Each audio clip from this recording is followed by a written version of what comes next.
নতুন করে কিসের ঐক্যমত আবার? আমার বুঝতে একটু কষ্ট হচ্ছে। এই আলাপ আলোচনা চলতেছে, চলতে চলতে ঐক্যমত যতটুকু হয়েছে একটা সনদও সই হয়েছে। তাহলে নতুন করে ঐক্যমতের প্রশ্নটা কোথেকে আসলে এটাই তো আমরা বুঝতে পারতেছি। ঐক্যমত হয়েছে, সনদ সই হয়েছে, এটা তো বাস্তবায়ন, এখন নির্বাচনের দিকে যাবো। এখন আমার নতুন করে ঐক্যমত কি, এটা তো আমরা বোঝার মুশকিল হবে।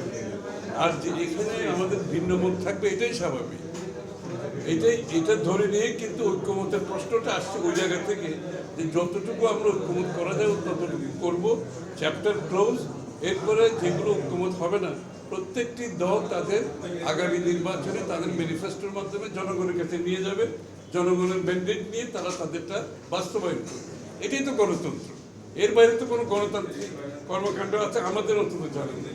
এখানে বারবার ঐক্যমত 100% হবে না জীবন। হইলে তো আমরা ভিন্ন ভিন্ন দলই হইতাম না, তাহলে বাকশাল হয়ে যেত। ওরা কি আবার বাকশালই চিন্তা করতেছে নাকি যারা এই সমস্ত কথা বলে? ঐক্যমত হয়েছে, সনদ সই হয়েছে, ওখানে চ্যাপ্টার ক্লোজ করে নির্বাচনের দিকে যাব। আবার নতুন করে কিসের ঐক্যমত আবার? এটা আমরা তো বারবার বলছি ঐক্যমত, আর এখানে তো বাস্তবায়ন, এই যে যারা যেটা বলছে, আমরা যেটা ঐক্যমত হয়েছে ওটা দিয়ে তো আমি জনগণের কাছে যেতে হবে, তাই না? যতটুকু ঐক্যমত হয়েছে ওটা আমার জনগণের বাস্তব ম্যান্ডেট লাগবে। এটা তো আমরা ঐক্যমত হলে আমাদেরকে এই দায়িত্ব জনগণ দেয় না। আর ঐক্যমত কমিশনকে এই দায়িত্ব কেউ দেয় না, কিংবা অন্য কাউকে এই দায়িত্ব কেউ দেয় না।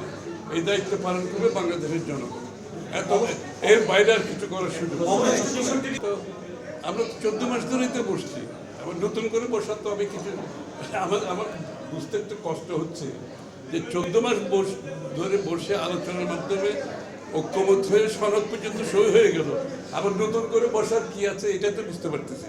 এটা একটু বুঝতে অসুবিধা হচ্ছে।